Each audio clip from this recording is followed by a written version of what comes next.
Hey there, guys. What's going on? It's Thursday night, and I'm doing a hot tub tonight. Haven't been able to do it for about 3 weeks, and so I'm enjoying it. But I'm still on, and there were 2 books that actually. Hey, Cos, what's going on? There are 2 books that I've actually wanted to talk about.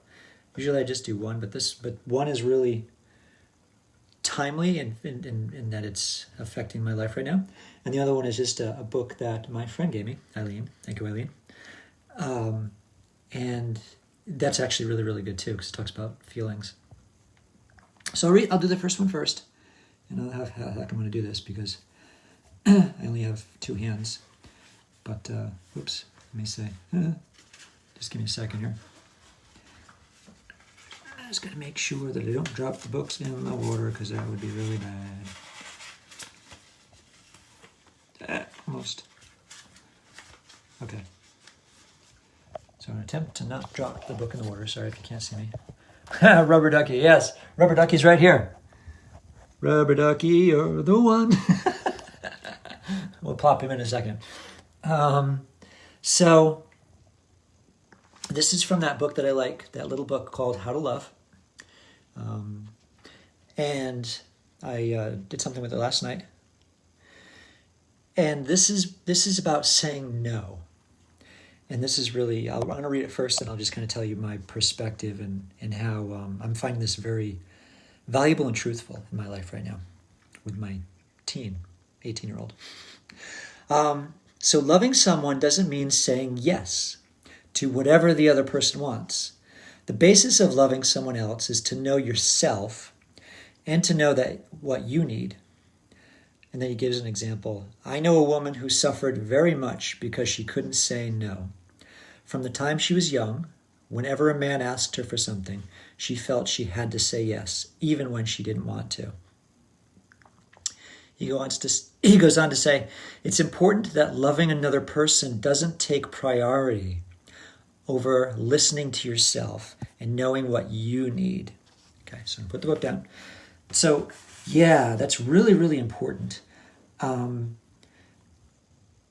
Because you can't serve another, whether it be a friend or a lover or a child or a parent, without knowing and serving yourself first, or knowing your truth.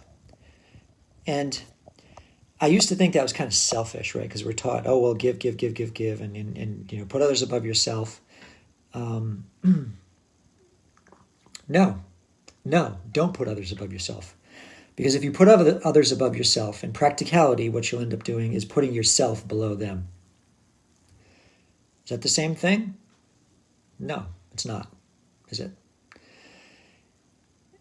You'll end up, by putting others above you or putting you below them, you'll end up resenting them. You'll end up resenting what you give. You'll end up resenting your biggest gifts because you will feel slighted. You'll feel unworthy. You'll feel unappreciated. It's all in your head. You're not unworthy or slighted or unappreciated probably by the other person, but it's the fact that you put them above you, that you're feeling those feelings. If you instead are true to yourself, put your own feelings first, and then come to a situation with a relationship of calmness, of clarity, of peacefulness, then you can be loving to the other person. And like it says, being loving doesn't mean you say yes all the time. From a parental standpoint, that's the biggest mistake I think parents have made. A lot of parents. That's why there are a lot of 20, 30-year-olds that are living in their parents' basement, or spoiled brats, and are, without judgment here, just look at society. Not blaming parents, but it's just a fact. It's true. It is. You have to say no. From a parental standpoint, it's important. It's necessary. It's a learning opportunity when you say no to your child. whether there be 3 or 21. Sometimes there's not much difference between those, other than age. Because it allows them to find capacities in themselves that they would never find unless you did say yes, yes, yes, yes, yes all the time. So, that's really important. And now why it speaks to me right now in particular is because my 18-year-old, she's 18, I need to say no to her right now. Well, I don't need to. I choose to say no to her because I don't agree with what she's doing. I don't agree with some of the decisions she's made. I'm allowing her to make those decisions. And I don't mean allowing as in a lawful way because she's 18. She can do what the hell she wants legally. But I mean allowing in an energetic, parental, judgmental kind of way. I'm allowing her to make the decisions that she chooses to make because she is 18. And I believe that she should be out exploring and living her life. And I applaud her and I approve her and I am proud of her in that she's taking the initiative to make these decisions. I don't agree with a lot of them, but that's okay. But that said, the decision that I don't believe with, I don't necessarily have to deal with. I don't have to participate in because it's her decision. She has to live with her decision. And yeah, that's all I'll say about that. Because I don't want to get too personal. I get personal with my own stuff a lot, really personal, but I don't like to get too personal with her stuff, just because, I just don't think it's right. So that's really the only amount of detail that I'm going to give on that is that as a parent, you don't always have to say yes. And in fact, it's important to say no. Right? When a child's 3, can I have a lollipop? I want a lollipop. I want a lollipop. I want a lollipop. No. I want a lollipop. I want a lollipop. I want a lollipop. I want a lollipop. No. They will wear you down.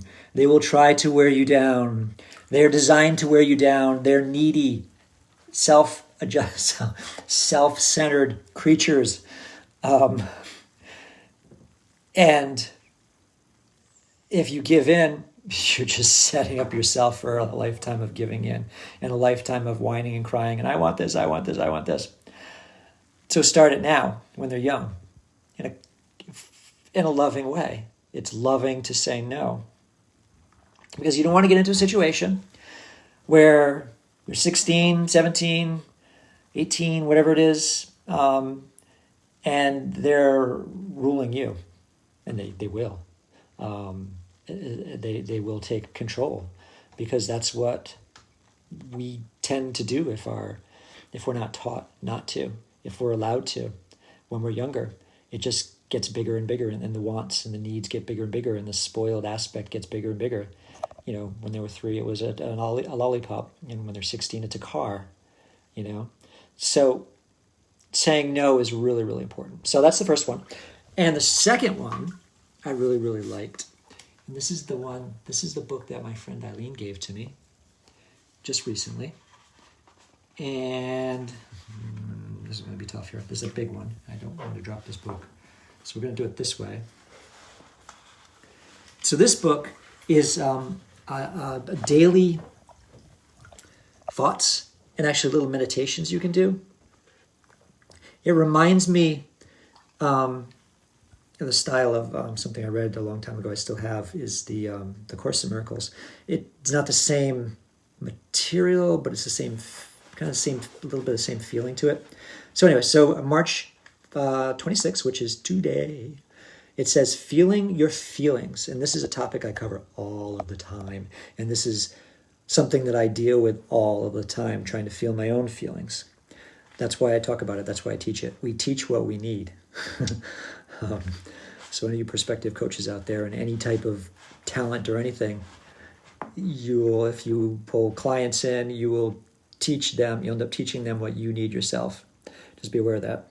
So then it says the fastest way, I'll just read it now. So the fastest way to freedom is to feel your own feelings. And this was by Gita Bellin, Bellin. It's a quote. And the author says, this sounds pretty simple, but though it's easy to know you have feelings, easy to know their weight and their agitation and their suddenness of mood, it is another more subtle matter to feel them. That is, to let them penetrate your being the way wind snaps through a flag. Interesting perspective, huh? Can you feel that? This is necessary because if we don't feel our feelings all the way through, then they never leave us. And then we do all kinds of unusual things to get out from under them. This is the cause of many, many addictions. I've diverted myself many times by becoming involved in what surrounds my pain or sadness, while never feeling the feeling itself. So when someone asks me how I feel, I wind up retelling the circumstances of the pain, but not feeling it. I wind up retelling, I already said that, or strategizing what to do next, but not feeling it. Or anticipating reactions, but not feeling what is mine to feel. Or swimming in the anger of injustice, but not diving through the wound. Though we fear it, feeling our feelings is the only clear and direct way to free our hearts from pain. Read that again. Though we fear it, feeling our feelings is the only clear and direct way to free our hearts of pain.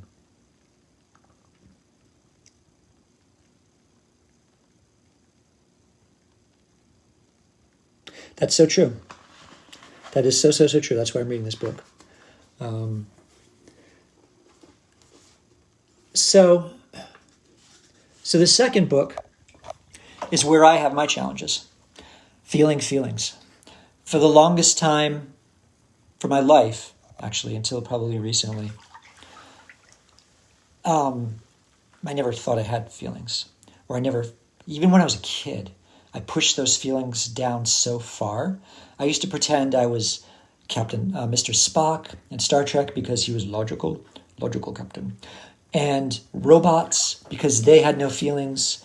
I aligned myself with like Data on Star Trek. Deep Space Nine. Star Trek, the second one with Jean-Luc Picard in number 1. I can't think of it, but it was really good. But anyway, I identified with that character again in a different way because he was trying to feel his feelings. So there was kind of a growth in that character from one series to another. But so my whole life, I didn't feel. I pushed them down because I didn't want the sad, the hurt, the anger, the fear to come up. So what I ended up doing, actually, is in my mind, I elevated myself above everybody. So that I couldn't. So like I was above everybody. I was above feelings. I didn't feel things. I didn't belong with these people. I didn't belong with my social group. And though part of that worked from at least my perspective and my strategy at the time, it kept me from feeling. It also created a great longing for me to be connected to my social group, to be connected to people, to be connected to women and friends. And I always longed for that. I never understood it. I never allowed myself to.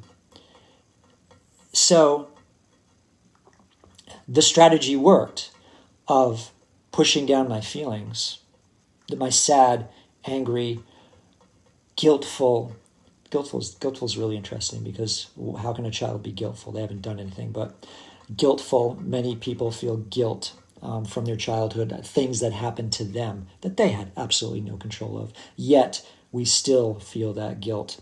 And it follows us through our adult life. It will for our whole adult life until we're able to process that guilt that we had maybe when we were a kid. So the what ends up happening is the strategy worked. I was able to push down the feelings and not feel the hurt.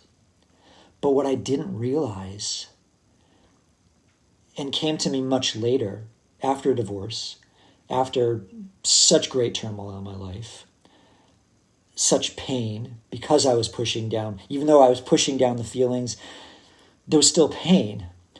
But I didn't know it was pain. I didn't feel it. I was numb is the best way to describe it. I just existed in life numb, not feeling happy, not feeling sad, not feeling anger. If I felt anger, I would oh, no, I can't feel anger because we're all loving, peaceful human beings. If I felt happy, oh, I don't deserve to feel happy. I wouldn't say that out loud, but in my head, I was thinking that. What do I deserve to feel happy for? Why am I getting a gift? Oh, you're giving me a birthday gift? Oh my God, that's so uncomfortable. I can't accept that gift. I'm not worthy. All those things would be spinning in my head. At the time, I didn't realize it because I was unconscious to them. But they controlled me. And what they ended up in the blockage part of pushing all those feelings down, those negative feelings, guess what else it pushed down? What are the other side of negative feelings that we label negative feelings? The positive feelings. Love, inspiration, drive, admiration, beauty. I missed all that stuff too. Because you can't just push one, you can't just block part of your feelings. If you block the sad, the scary, the dark feelings, the feelings you don't want to feel, guess what? Eventually you're going to block them all. And if you're really good at it, you'll block them all right away and you won't even notice it. You won't even notice it. You'll just become numb. The human is so adaptable to whatever circumstances we're put into to just survive. That part of us is just to survive. That's the very primal part of us.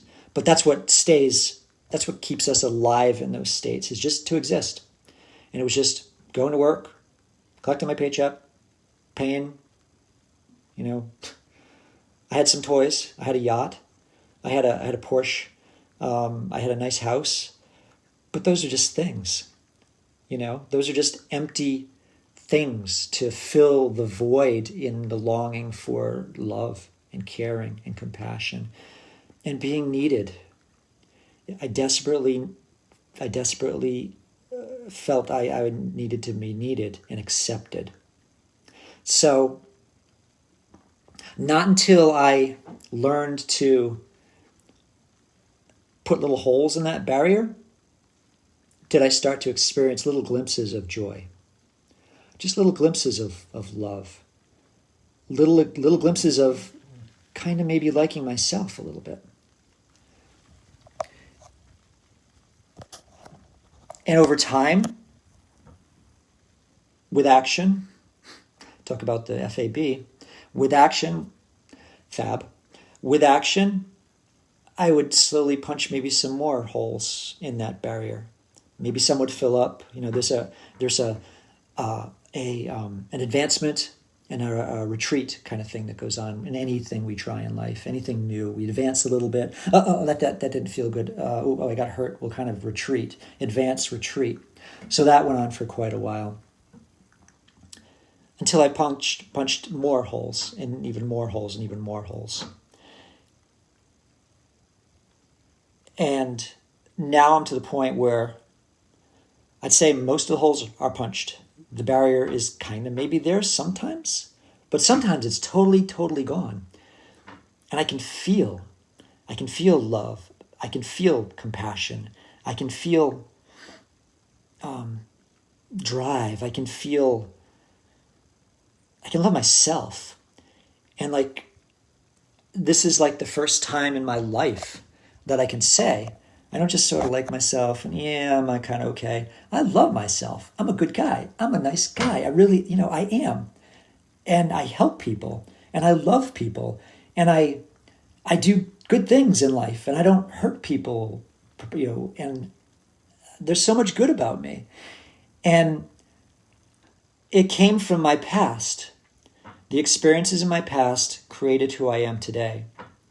So that allows me to love my past and who I was then. Because if I never went through those experiences, I wouldn't be me.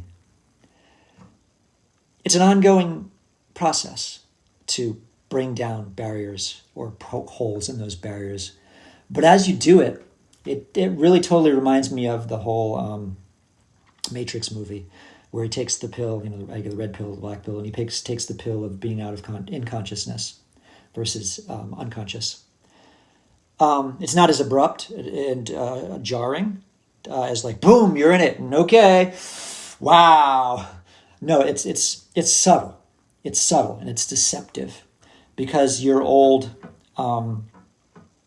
identity of being fearful and being a victim still is strong in me anyway, and it probably is in you as well, or different identities that you have that hold you back, and you can't fight it.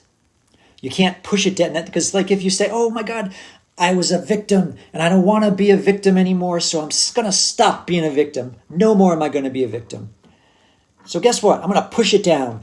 No, it doesn't work. It's pushing down your feelings. You have to integrate that victim. You have to realize that victim identity or that suffering identity or whatever it is for you is a part of you. And the only way you'll be whole is to integrate that into you, is to love that part of yourself. You will never, I just shake my head when I hear people or coaches or articles talking about, fighting to be conscious or fighting this or the battle against depression. It's not a battle. If it's a battle, you'll never win it. If that's what you have in your head, that it's a battle against depression, then you're battling yourself. You can never win against yourself. It's an eternal battle. You will just go on for, if you like, one lifetime, if you just believe in that, or eternity, until you learn that you can't battle yourself. It won't work. You have to call a truce. Call an armistice, if you like. Learn to know the other side of yourself. Learn to recognize when that side of yourself is present. You have so many different identities in your life. So, and all of those are important to you because they're all part of you. So anyway, the putting down the barriers is really important. But it's a slow process. So, yeah. So feelings, bottom line, is when you have feelings, feel them. Feel them, like that book said. Feel them. Don't push them down. Don't run from them. Don't hide from them. They can be scary, but they're just feelings, and they will be with you for a short time. They really will. And once you feel them, you integrate with them. And I'm not saying you'll never feel them again, but you probably won't for that particular charge that brought it up, that particular instance. You'll progress. You may feel it again because you'll constantly, when we advance in life, when we get better in life, when we change our vibrational energy, whatever you kind of believe and whatever your lingo is, then you still are you. You still have your same identities, the ones that you don't like and the ones you like. So I suggest you love them all or learn to. So every new challenge that you get, higher in level than you were before, guess what? You're going to go through that some cycle again. It's like a rinse repeat. You'll feel some anxiety. You'll feel some fear. But that's where the feeling aspect comes with the fab. And then the action piece is to take a little integral actions continuously. Every day, take an action toward feeling yourself, feeling what's around you, feeling your goals, feeling how you will be in another a certain state that you want to be. And then the belief part will, I have found it, go exponential, because as you start to see these little glimpses of light, as you have these little successes, they'll start to, let's say, snowball, if you will. And you'll have more and more, I talk about data. You'll have more and more data or information or experiences that you can fall back on and say, yeah, okay, I did X, Y, and Z, and it worked, and it was toward my goal of Q, and okay, and it feels good, so I'm going to do some more toward Q. And then you start to believe that you can do it, and that's huge. So I kind of went all over the place, but I wanted to talk again, and I wanted to just understand how important feelings are.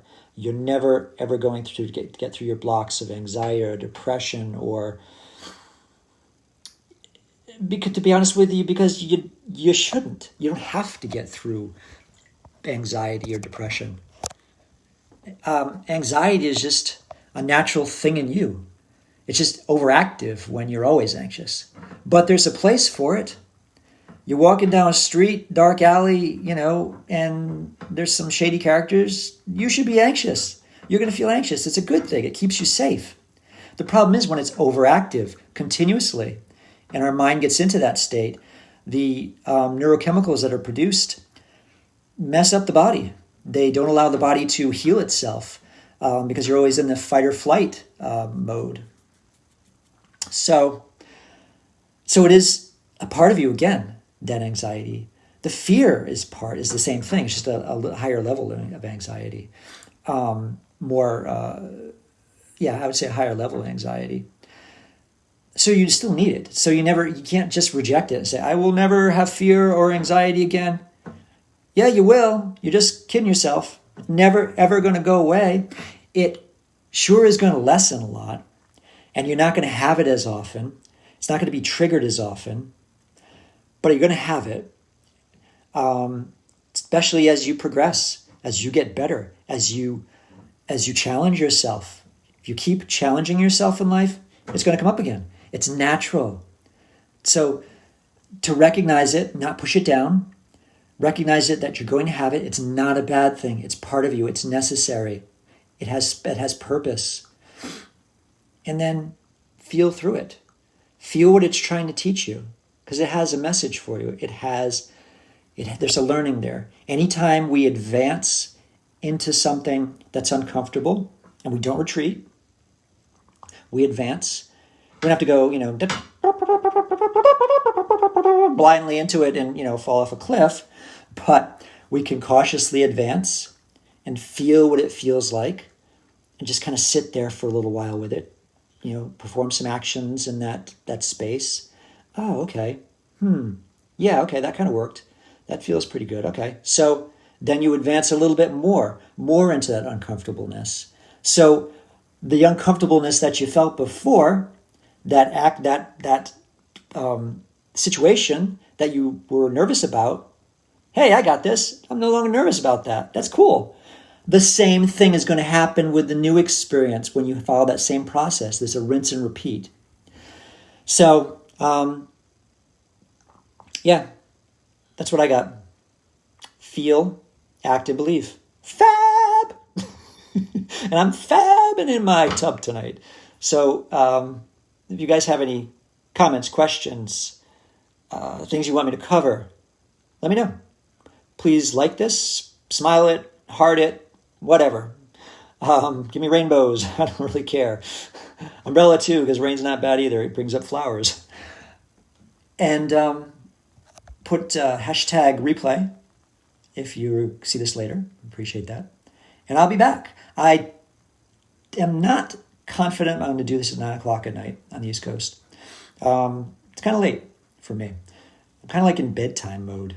I might up this like a couple hours or something like that. Maybe 7 or so. But I don't know. We'll see.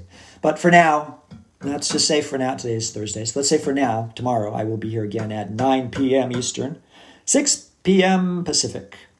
Sounds like a TV show. And my rubber ducky will be here too. See him? Let's see if I can get him to... There we go. There we go. Rubber ducky. We'll sign off with that song. Rubber ducky, you're the one. You make bath time lots of fun. Rubber ducky, I'm awfully fond of you. All right, bye everybody. Have a good night. Later.